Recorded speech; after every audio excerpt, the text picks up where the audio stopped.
Bonjour et bienvenue dans cette dernière série d'exercices d'approfondissement par rapport à la fonction affine en troisième. Alors, commençons par l'approfondissement 1.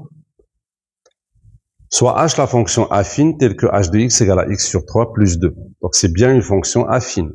Le a de notre fonction affine ici c'est 1 sur 3. Donc on peut bien écrire celle-là sous forme de 1 tiers fois x plus 2. Mais on a écrit ça comme ça.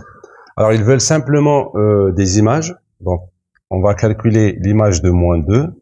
Ça va faire moins 2 tiers plus 2. C'est juste un peu de calcul fractionnaire. C'est moins 2 tiers plus 6 sur 3. Ça va faire 4 sur 3. D'accord? H de 1 cinquième. Alors, c'est 1 sur 5. Le tout sur 3, je remplace d'abord, plus 2. Alors, 1 sur 5 sur 3, ça va faire 1 sur 15. On baisse le 5, on le multiplie par 3. Alors, plus 2.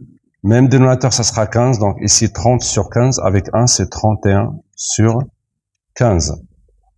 H de 0. Bon, H de 0, c'est toujours très simple de faire. C'est 0 sur 3 plus 2. Ça va faire 2. Et H de 3 quarts, ça va faire 3 quarts, tout ça, sur 3 plus 2. Alors, 3 quarts sur 3, c'est 3 sur 12, plus 2. 3 sur 12, ce n'est que 1 quart. On peut diviser par 3, plus 2. Alors, c'est 1 quart plus 8 quarts, ça va donner 9 quarts. Et voilà pour la première question. Passons à la deuxième question. Déterminer les antécédents respectifs de 5 et de moins 3. Qu'est-ce que ça veut dire? Antécédent, c'est, il faut trouver x et non pas h de x. Donc, on va faire en sorte que, alors on veut que x sur 3 plus 2 est égal à 5 pour trouver l'antécédent de 5. Donc, x sur 3 est égal à, donc 5 moins 2, c'est égal à 3. Alors, produit en croix, on aura x égale à 3 fois 3, c'est 9. D'accord? Et pour le deuxième cas, c'est moins 3. Donc, ça va être moins 3, pardon. Bien sûr, on ne va pas remplacer x, j'allais faire l'erreur. Donc, x sur 3 plus 2 est égal à moins 3. Alors, x sur 3 égale à, alors, moins 3, et on met 2 de l'autre côté, ça va être moins 2, donc c'est moins 5. Et donc, x égale à moins 5 fois 3, c'est moins 15. Donc, c'est l'antécédent de moins 3. Voilà donc comment calculer l'image et l'antécédent lorsqu'on a une fonction avec une fraction à côté de x. Bien sûr, il ne faut pas en avoir peur. C'est comme un normal, c'est comme un nombre normal. Alors, passons à l'approfondissement 2. Une fonction telle que, alors on a deux images encore. On veut déterminer la fonction f. Qu'est-ce qu'on a dit? Il faut dire que c'est une fonction affine d'après l'exercice. Donc, elle s'écrit comme ça. Comment calculer a? Il faut avoir un automatisme maintenant. On fait l'image moins l'autre image sur l'antécédent moins l'antécédent. Vous pouvez commencer par f5 si vous voulez, mais à condition de commencer par 5 en bas. Qu'est-ce que c'est que f de moins 2? C'est 4, moins f de 5 qui est 4 aussi, sur moins 2 moins 5, ça fait moins 7. 4 moins 4, c'est 0. 0 sur quelque chose, c'est toujours, bon, c'est 0. Alors, quelle est cette fonction? Alors, fx, alors le a est égal à 0, ça sera fx égale à b. D'accord? Parce que le a est nul. Alors, comment elle doit être cette fonction directement? Mais on va d'abord déterminer b, mais c'est une fonction, vous l'aurez deviné, c'est une fonction constante. Parce qu'il n'y a pas de x, c'est directement égal à un nombre. Pour trouver le nombre b, on va faire, par exemple, f de moins 2. Qu'est-ce que c'est que f de moins 2? D'après cette expression, ben, c'est b. Et f moins 2, on sait que c'est égal à 4. Donc, b égale à 4, et donc, la fonction fx est égale à 4. C'est une fonction constante. Alors, c'est une fonction constante, puisqu'il n'y a pas de x. Exemple, f de 1, ça va être 4, f de 2, c'est 4, f de 1000, c'est 4, f de n'importe quel nombre, c'est toujours 4. Donc, elle va être comme ça. C'est une fonction qui va avoir sa courbe comme ça. F de n'importe quel nombre va être ici. C'est 4, donc le graphique va être celui-là. C'est ça la fonction F. D'accord? C'est une fonction qui est constante. Donc sa représentation graphique est une droite horizontale. Allez, on passe à l'approfondissement 3. Déterminer graphiquement l'expression des fonctions ici. Alors, comment faire graphiquement? C'est toujours parler. Il faut trouver des points. D'accord? Donc ici, quels sont les points faciles à lire? J'ai celui-là. Bon, je peux avoir plusieurs, mais j'ai besoin que de 2. Je peux prendre ça et ça. Là, je peux prendre lui. C'est les points dont les coordonnées sont faciles à lire. D'accord? Là, je vais prendre par exemple ce point et ce point. Et là, je prends Alors, quel point je peux prendre ici? Déjà lui. Et je peux prendre ce point. D'accord? Alors, pour le A, c'est toujours des fonctions affines ici. Il y a aucune droite qui est horizontale pour être fonction constante. Il n'y a aucune droite qui passe par l'origine pour être linéaire, pour l'absence de B. Alors pour B, on peut directement lire à chaque fois. Le B, c'est l'ordonnée à l'origine, donc ça passe par 2, ça coupe l'axe des ordonnées en 2, donc le B c'est 2. Directement, ici le B c'est moins 2. Alors le B ici, c'est aussi moins 2, et le B ici c'est 1. Donc ça va être quelque chose plus 1, quelque chose moins 2, quelque chose moins 2, et quelque chose plus 2. Quand je dis quelque chose, c'est quelque chose fois X. C'est quelque chose fois X. Je fais même X comme ça à chaque fois, mais il faut quelque chose ici. Alors ce quelque chose, ça va être le A. Et le A, d'après ces deux points-là, je fais l'ordonnée moins l'ordonnée, ou bien l'image moins l'image sur l'antécédent moins l'antécédent. Si je prends ce point-là, quelle est son image? C'est moins 2. Donc je vais faire ici moins 2. Et l'antécédent, bon, par hasard, c'est moins 2 aussi. Je mets toujours l'antécédent en bas. Moins, alors, on a dit, l'image de ça, c'est 2 sur l'antécédent qui est 0. Et ça fait combien? Ça fait moins 4 sur moins 2, et ça fait 2. Donc là, j'aurai 2 pour le A. D'accord? Ici, alors, ça va être quoi le A? Si je prends ce point-là, c'est qui? Alors, c'est quoi son image? C'est 2, c'est 1, pardon, et l'antécédent, c'est moins 3. Alors 1, et là j'ai moins 3. Il y a toujours moins.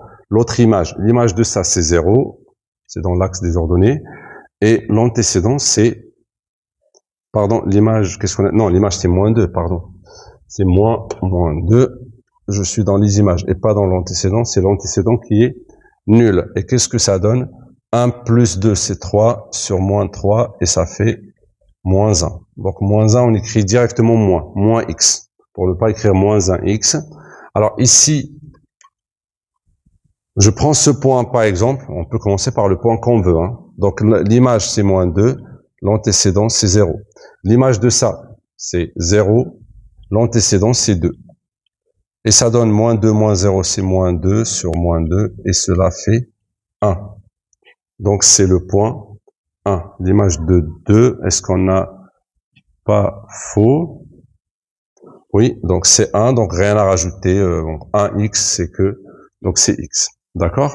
Alors ici, le dernier, si je prends ce point, c'est quoi l'image de ce point-là? C'est ici, c'est 2. Moins, et l'antécédent, c'est 4 en bas. Moins l'image de l'autre, bon, l'image de ça, c'est 1, et l'antécédent, c'est nul, c'est 0. Donc ça va faire 1 quart 1 sur 4. Donc c'est 1 quart x, ou bien x sur 4 plus 1. Voilà pour l'approfondissement 3 et comment trouver l'équation, ou bien l'expression d'une fonction affine à partir de sa courbe représentative. Maintenant, alors D1 est la droite représentative de la fonction U. Alors on a D1, où est-ce qu'on a D1? Je la vois pas, il y a D3 ici, oui, on a D1 ici. Donnez un nombre qui a pour image 2,5, donc ça peut être graphique tout ça, par la fonction U. Alors, où est l'image 2,5? Donc 1, 2, 2,5, il est là. Donc je vais changer de couleur. 2,5, elle est là. Alors, ça comme image par rapport à U. Alors U, ça correspond à D1. Donc, où est-ce que je touche l'axe, la fonction D1? Ben, je dois faire comme ça. Je touche ici, et donc ça correspond à 3. On est d'accord? Donc là, ça correspond à 3. C'est une lecture graphique. Donnez l'image de moins 2 par la fonction U toujours. Alors là, c'est à l'envers. Je lis moins 2, il est là. Là, ils vont par deux carreaux. L'image de moins 2, mais attention, je vais pas aller ici parce que ça correspond à D3. Moi, je veux D1. Et je fais comme ça donne entre 1 et 2, c'est 1,5. Donc là, ça correspond à 1,5. Tracez la droite de cette fonction. Alors pour cette fonction, j'ai besoin de 2 points. Alors on fait F0, ça va nous donner moins 1. Donc j'ai besoin du point 0, moins 1, c'est lui. D'accord? Après on fait, je vous conseille de faire F de 3. Pourquoi je fais F3? C'est pas par hasard, parce que j'ai un 3, comme ça va se simplifier. Alors 3 sur 3, ça part, il reste 2 moins 1, c'est 1. Alors F de 3, c'est 1. Et je relie les deux. Voilà, donc je vais prolonger un peu, comme ça, et voilà, j'ai la fonction f. Alors celle-là, c'est la fonction f. Donc celle-là, tout à l'heure, c'était la fonction u, et D3, il en parle pas pour le moment. Déterminer l'expression de la fonction g représentée. Donc justement, ça, c'est la fonction g. C'est la D3, et on veut son expression. Qu'est-ce qu'on va faire? On a besoin de 2 points. Alors, il faut chercher 2 points faciles. Alors, 2 points, je dois avoir des carreaux. Bon, là, par exemple, je peux prendre ça, déjà. Et je peux prendre, c'est toujours graphique, hein. Voilà, ça peut marcher. Alors, ça, c'est quoi? C'est le point. Alors, moins 1, moins 2, moins 3 et moins 4. Donc ça, c'est moins 4. Je peux marquer comme ça les coordonnées. Moins 4 avec 1, 2, 3, 4 et 5. Et ça, c'est le point 0, 0,5. 0 et puis 0,5. Alors, comment je fais pour l'expression? On a dit qu'on fait fx égale à, pardon, c'est gx. Cette fonction s'appelle g. Comme c'est affine, donc c'est toujours ax plus b. Pour le a, c'est l'image moins l'image. Donc c'est 5 moins 0,5 par exemple.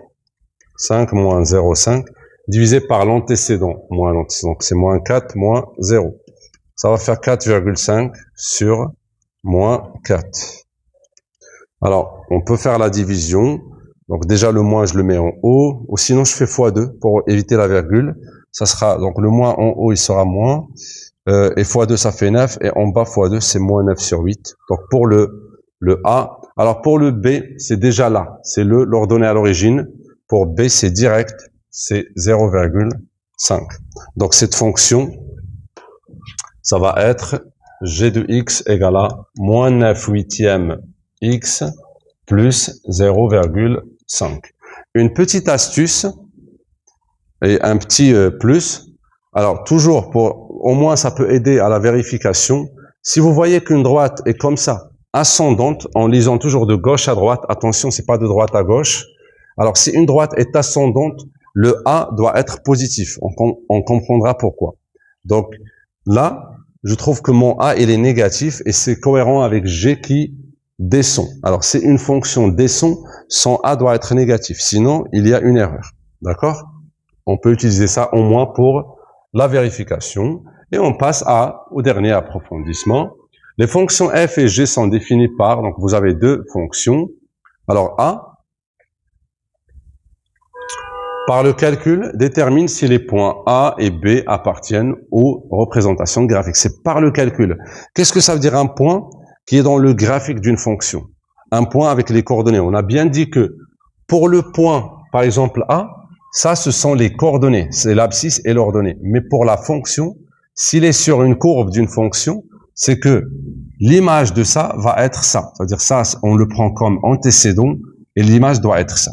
Alors, pour savoir est-ce que le point A est dans la fonction f, on va calculer f de quoi? F de moins 3. Et on voit est-ce que ça nous donne moins 1. Si oui, il appartient. Sinon, il n'appartient pas. Pour vérifier avec B, on va faire f de moins 2 et voir est-ce que c'est égal à 5. D'accord? Après, on va faire de même pour G. On calcule G de moins 3 et G de moins 2. Alors, calculons tout ça. Alors, f de moins 3, avec f, c'est 2 fois moins 3, c'est moins 6, plus 5, ça va faire moins 1.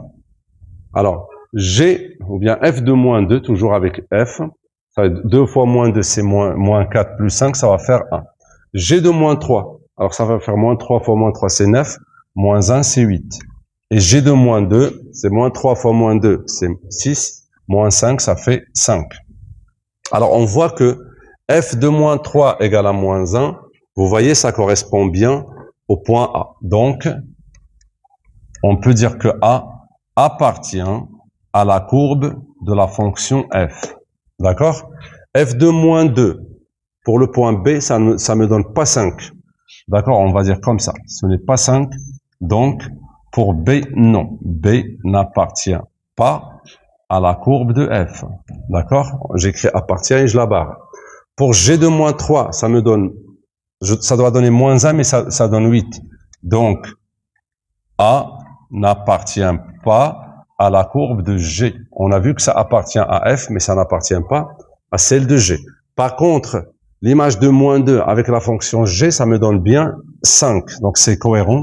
Donc, B appartient à la courbe de G. Donc, on voit bien que A appartient à une courbe et pas l'autre, et la même chose pour B. Alors, la deuxième question, dans un même repère, représente les fonctions f et g et vérifie les réponses de la question A à l'aide des graphiques. Donc, on va voir est-ce que tout ça est vrai. Donc, on fait notre repère. Alors, est-ce qu'on a besoin de très grandes valeurs? Pas vraiment, donc on fait un repère normal. Et on fait nos deux fonctions. Je fais en blanc la fonction f. Alors, par exemple, alors f, si on fait f0, ça va donner 5. 0, 5, donc j'ai ce point-là pour f. Si je fais f de 1, ça va donner 7. C'est un peu grand, je fais moins. Alors, f de moins 1. Moins 1, il est là. Ça va faire 2 fois, c'est moins 2 plus 5, ça fait 3. f de moins 1, c'est 3. C'est là. Et j'ai mes deux points. Je vais juste les relier. Et voilà. Et puis, je prolonge un peu comme ça. Alors ça, c'était la fonction f. Ou bien ça, c'est la courbe. C'est la courbe de f. Maintenant, en bleu, je vais faire la fonction g. On a vu que, ou bien par exemple, g de 0, c'est moins 1. Donc j'ai ce point-là. G de 1, par exemple, ça va faire moins 3 fois 1, c'est moins 3. Moins 1, c'est moins 4. Alors g de 1, c'est moins 4. C'est ici. Je relie les deux points.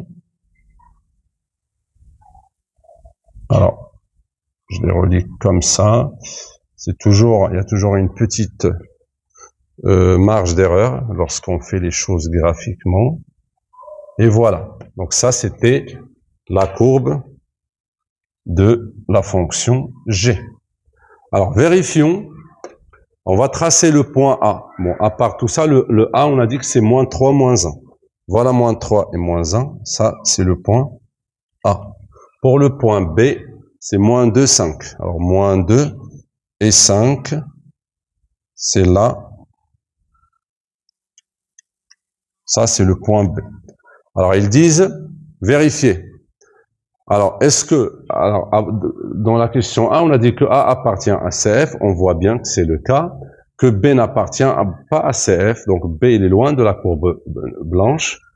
Alors, A n'appartient pas à la courbe blanche, à la courbe, alors A, oui, n'appartient pas à la bleue, parce que c'est G qui est en bleu, et B appartient à CG. On voit que ça appartient, mais nous, on n'a pas très bien fait notre courbe. Hein. Donc le point, donc ça se voit que G, ça doit passer par B, mais là on était légèrement, on n'a pas très bien fait notre courbe. On peut bien, pour s'adapter à ça, ça va être un peu délicat, mais bon, c'est pas exact, mais le point B, normalement, ça se voit que il doit appartenir, si on fait ça avec une règle normale sur notre cahier, on va avoir que B appartient bien à la courbe de G. Et voilà donc pour l'approfondissement 5 et pour les exercices d'approfondissement. N'hésitez pas, comme je vous dis toujours, d'aller faire encore davantage d'exercices de tous les niveaux. Et aussi, bon, avant de faire ça, si vous voyez qu'il y a toujours des problèmes dans les exercices que nous avons corrigés ici, n'hésitez pas de regarder une autre fois la vidéo, de vous arrêter, faites donc pause et refaites les exercices dont vous avez des problèmes et vous regardez bien sûr la correction petit à petit.